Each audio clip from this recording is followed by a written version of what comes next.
Bonsoir à tous. Est-ce que vous m'attendez? Est-ce que le son est bon? Très bon.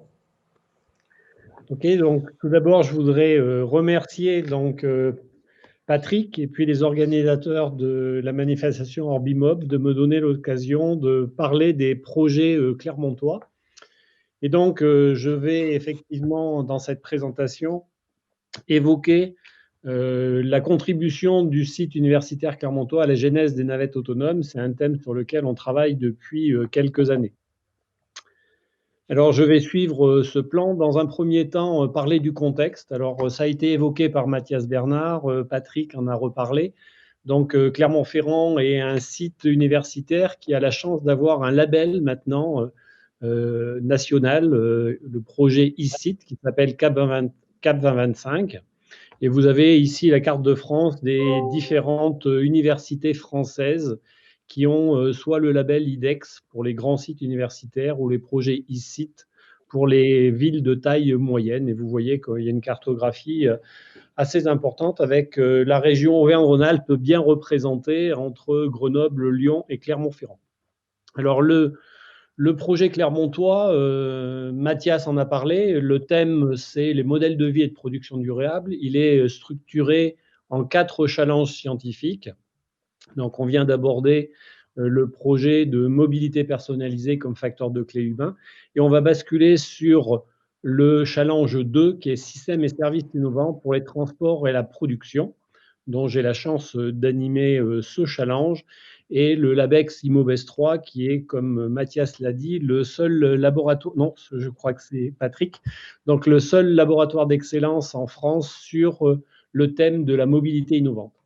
Et le projet ici, simplement pour mémoire, doit y avoir donc un ancrage territorial fort et puis un lien également renforcé avec le monde socio-économique. Et je vais, à travers donc mon exposé, vous montrer les relations qui ont déjà été tissées. Alors, vous avez 2 animations sur cet écran, simplement pour expliquer que les acteurs de l'Institut Pascal, le laboratoire où je travaille, œuvrent depuis plus de 20 ans à la mise au point de systèmes d'aide à la conduite. Dans les premiers temps, donc il y a 20 ans, on travaillait avec Renault, PSA, Daimler-Benz, et on avait des travaux que maintenant on retrouve dans les véhicules de tous les jours, comme le suivi de ligne blanche ou l'estimation de la distance des véhicules qui nous précèdent.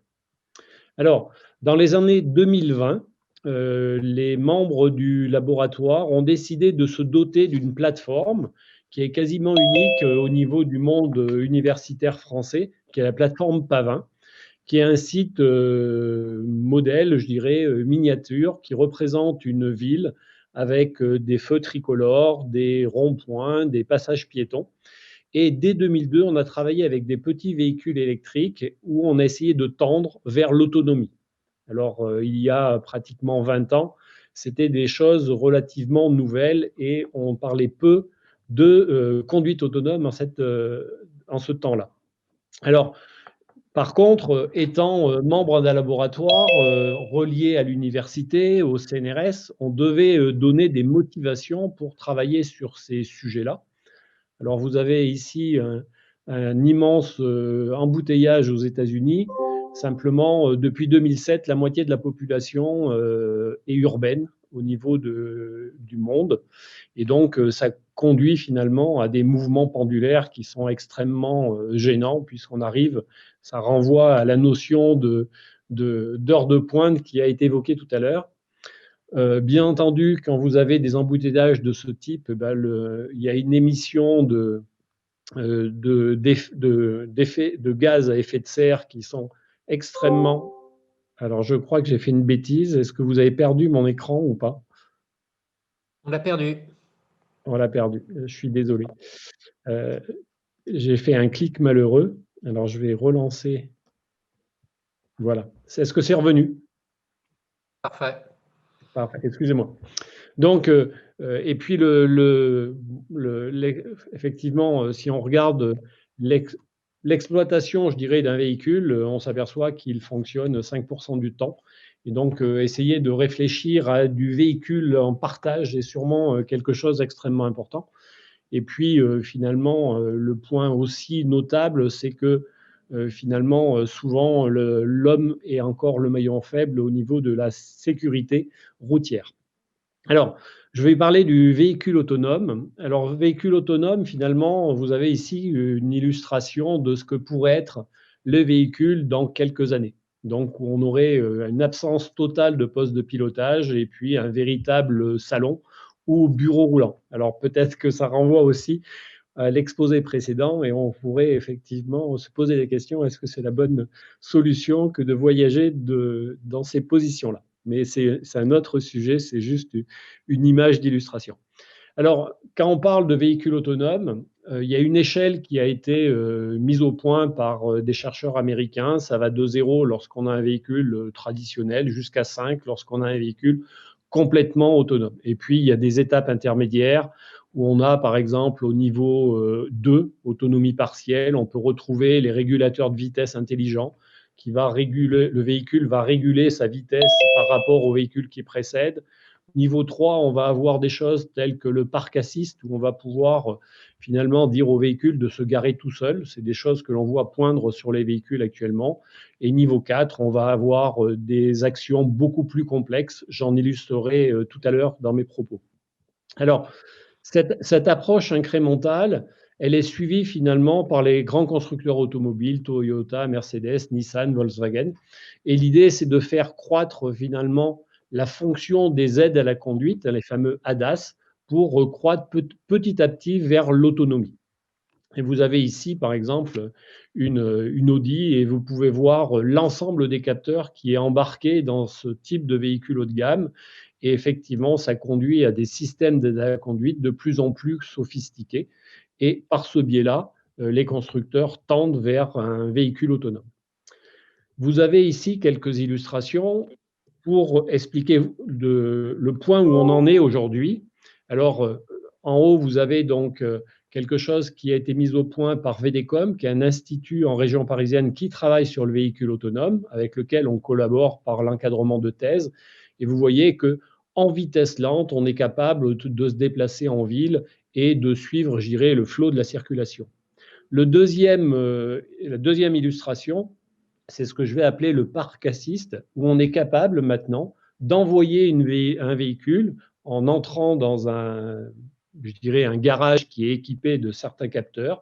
Le véhicule va se garer tout seul et vous pouvez, à la sortie du travail, lui demander de venir vous récupérer. Et puis la dernière illustration, c'est quelque chose qui a été réalisé par les gens de Citroën qui ont montré que la navigation autonome sur autoroute, c'est quelque chose qui est bientôt atteignable. Et là, ils avaient fait le trajet Paris-Bordeaux de façon complètement autonome. Alors, il y a une deuxième approche qui est la approche en rupture, c'est-à-dire qu'il y a certains acteurs, alors ça a démarré dans les laboratoires de recherche et je vous expliquer comment, qui ont décidé de dire on va directement passer au niveau 5, on va supprimer les postes de pilotage. Alors on retrouve des marques maintenant qui travaillent sur ce thème-là. Uber en est un exemple, Wevo qui est finalement Google qui est derrière cette société. On voit que beaucoup de GAFA s'intéressent à ce sujet-là. Alors, au niveau donc des réalisations concrètes qui existent, on a des navettes autonomes, et je vais vous en parler, et puis on a des robots taxis. Et au passage, on peut voir que la région Auvergne-Rhône-Alpes est très bien située, puisque EasyMile, ces véhicules-là, EasyTen, sont fabriqués à Vichy par les automobiles Ligier, et Navia, que ce soit au niveau des navettes ou des robots taxis, c'est une société qui est basée à Lyon, à Villeurbanne plus précisément. On voit donc que la région Auvergne-Rhône-Alpes est tout à fait en pointe sur ces technologies. Alors, je vais vous raconter très brièvement la genèse de la navette autonome EZ10, EasyTen en anglais, simplement en rappelant qu'au niveau des fonctions de base, on doit savoir localiser un véhicule, on doit savoir le commander, on doit savoir interpréter son environnement. Alors, dans un premier temps, au niveau de la localisation, on souhaitait utiliser donc un GPS qu'on dit différentiel, donc c'est des GPS classiques. le même que vous avez sur votre téléphone, mais de part en part, on met des antennes qui sont géoréférencées. Et lorsque vous avez donc une localisation sur un GPS mobile proche de cette antenne, vous pouvez calculer des corrections, les envoyer au GPS mobile et vous obtenez une précision qui est de l'ordre du centimètre ou du décimètre, alors que dans l'absolu, un GPS dans vos téléphones est précis au mètre près. Et donc, on pensait dans un premier temps pouvoir utiliser cette technologie. Mais lorsqu'on est descendu, invité par Clermont Métropole à venir faire des expérimentations dans le centre-ville de Clermont-Ferrand, on s'est aperçu que le DGPS ne permettait pas d'avoir la précision requise, puisque on a des rebonds sur les façades des bâtiments, on a finalement aussi l'effet canyon, parce que lorsqu'on est dans une rue, on reçoit que des informations de satellites alignés, et donc ça perturbe la précision de ce type de système. Et donc on a proposé de travailler sur l'odométrie visuelle, et vous avez ici donc une séquence vidéo, et le challenge que l'on s'est donné à cette époque, c'est de dire, si on n'utilise que ces informations-là, est-ce que l'on est capable de remonter à une position? Alors la réponse, on peut effectivement répondre positivement à cette question. Vous avez ici une séquence vidéo et représentée sous forme d'une petite pyramide, finalement, la position spatiale successive de la caméra. Et vous voyez que si vous avez des points 3D qui sont observés dans l'environnement, avec des rayons optiques qui viennent frapper donc les positions successives des caméras, on peut reconstruire et la trajectoire de la caméra et ses points 3D. Alors, lorsqu'on s'est lancé sur ces sujets-là en 2003-2004, c'était quelque chose dont on ne savait pas, je dirais, obtenir la résolution. Mais nous avons travaillé sur ce sujet-là. Et vous voyez ici, donc, en vue de dessus, les petits carrés noirs sont les positions successives des caméras et tous les points bleus sont des points reconstruits dans l'environnement. Donc, vous reconnaissez Polydome, et on avait travaillé ici avec nos petits véhicules.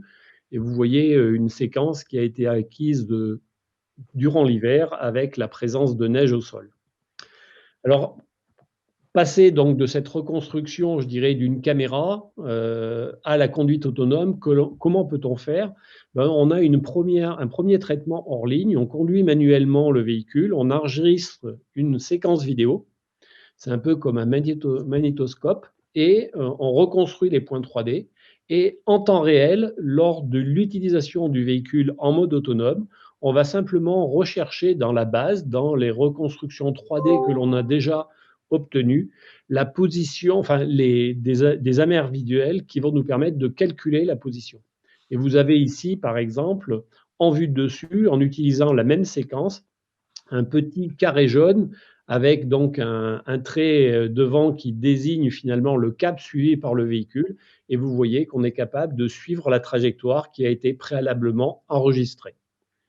Ça nous a permis en 2008 de rencontrer les automobiles Ligier et de proposer de travailler avec eux sur la réalisation d'un véhicule qu'on a appelé le VIPA, véhicule individuel public autonome, et qui avait pour vocation de déplacer un nombre limité de personnes dans un environnement, je dirais, fermé, site industriel, parc, aéroport, à des vitesses relativement faibles, sur des distances assez courtes. On est tout à fait dans la notion du dernier kilomètre, bien entendu en conduite autonome et sans émission de gaz, puisqu'on a un véhicule électrique.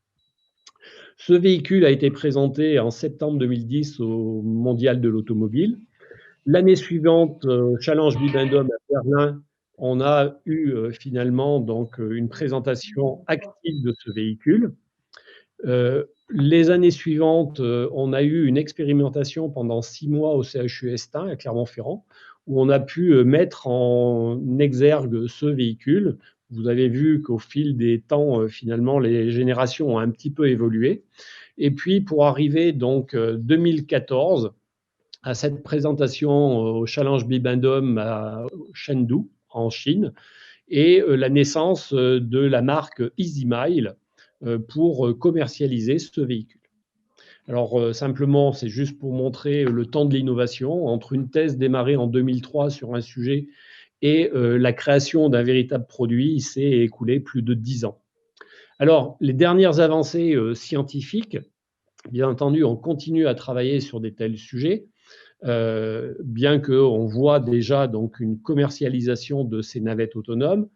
Pour nous, scientifiques, on travaille sur l'agilité et ce véhicule qui a finalement une emprise au sol qui est de la taille d'une Golf Volkswagen, avec par contre deux trains directeurs, on est capable de le faire naviguer dans notre ville, la plateforme Pavin, avec finalement des espaces au sol qui sont très réduits, puisque finalement le véhicule circule ici dans des ruelles étroites et il y a 10 centimètres de part et d'autre du véhicule par rapport au trottoir. Mais finalement, en traitant convenablement l'agilité de ce véhicule, on arrive à le faire naviguer de manière extrêmement précise.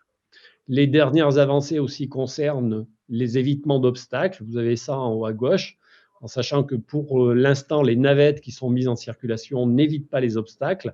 Donc, si un obstacle est présent sur la chaussée, le véhicule va klaxonner, sonner pour que la voie se libère. Et puis, vous avez aussi des marches en convoi. Ça pourrait effectivement conduire à des modes de transport futurs où le premier est conduit et les autres sont asservis derrière ce véhicule conduit, puisque on pourra revenir tout à l'heure sur le fait que la législation pour l'instant est un petit peu contraignante.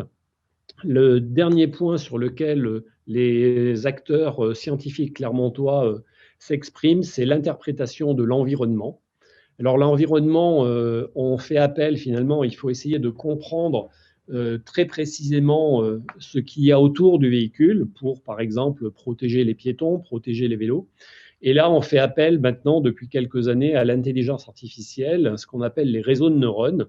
Ce sont des systèmes informatiques qui ont besoin de beaucoup d'images en entrée, qui ont été labellisées. Par exemple, une collection de pommes, de poires, de tomates.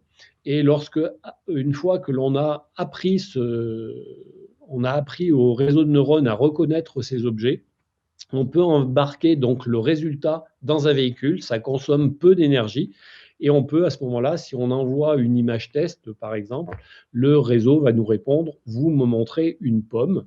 Alors, ça a fait des progrès considérables ces derniers temps avec déjà l'arrivée de ce qu'on appelle les GPU, c'est des cartes graphiques qui ont été initialement préparées ou développées pour le jeu vidéo, mais on a une utilisation extrêmement efficace en portant des réseaux de neurones sur ce type d'architecture informatique. Et puis, depuis maintenant quelques années, on a des bases de données annotées et ça se chiffre en milliards d'images qui peuvent être utilisées pour finalement obtenir des réseaux de neurones extrêmement performants. Alors, je vais vous illustrer ça à travers finalement deux résultats. Ici, vous avez un réseau de neurones où on lui demande d'identifier chaque pixel de l'image avec une couleur. Bleu si ça appartient à un véhicule, rose si c'est les trottoirs, vert si c'est des arbres, rouge si c'est des piétons. Et vous voyez que le réseau de neurones arrive très facilement et de manière relativement précise à détecter chacun de ces pixels. Et donc, on a un label, on a quelque chose qui est labellisé. Et bien entendu, pour l'interprétation, si on doit prévenir finalement l'approche d'un humain, d'un véhicule autonome, c'est quelque chose qui va être excessivement efficace. La deuxième illustration d'un réseau de neurones que l'on a développé, qui a pour but de reconnaître les véhicules et d'estimer la position relative par rapport à la caméra qu'il observe, ainsi que la distance. Et vous avez donc sur la partie droite la vue de dessus, le petit triangle bleu représente la caméra, et vous avez donc des rectangles verts qui correspondent aux objets qui ont été détectés, aux véhicules reconnus et à la distance. Donc ce sont des résultats très récents obtenus au niveau du laboratoire. Alors, pour conclure, je pense que je suis à peu près dans le timing. On peut dire qu'aujourd'hui, la technologie de guidage avec une caméra vidéo, c'est quelque chose qui fonctionne bien. Donc, on est dans des capteurs bas coût. Qu'au niveau des navettes autonomes, la technologie est mûre pour un déploiement sur des sites protégés, aéroports, sites industriels, parcs d'attractions.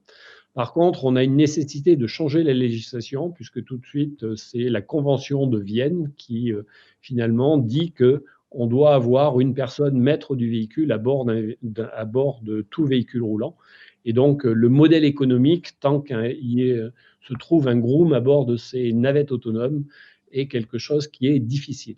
Et au niveau des perspectives de recherche, pour nous, scientifiques, on travaille sur la mise à jour des bases de données, évolution lente du contexte. Par exemple, dans une certaine partie de la ville, des travaux ont pu être faits et ce qui avait été appris pour, par exemple, suivre une trajectoire, l'environnement a changé, il faut pouvoir en tenir compte.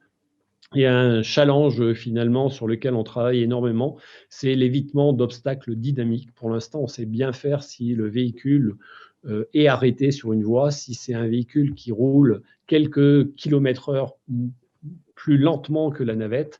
On a des choses importantes à réaliser encore, puisqu'il faut être capable de lire l'avenir et de savoir finalement si la voie est libre pour les quelques secondes qui vont être nécessaires au déplacement. Donc voilà, merci pour votre attention et si vous avez des questions sur ce volet, je dirais, technologique de la mobilité, je suis prêt à y répondre.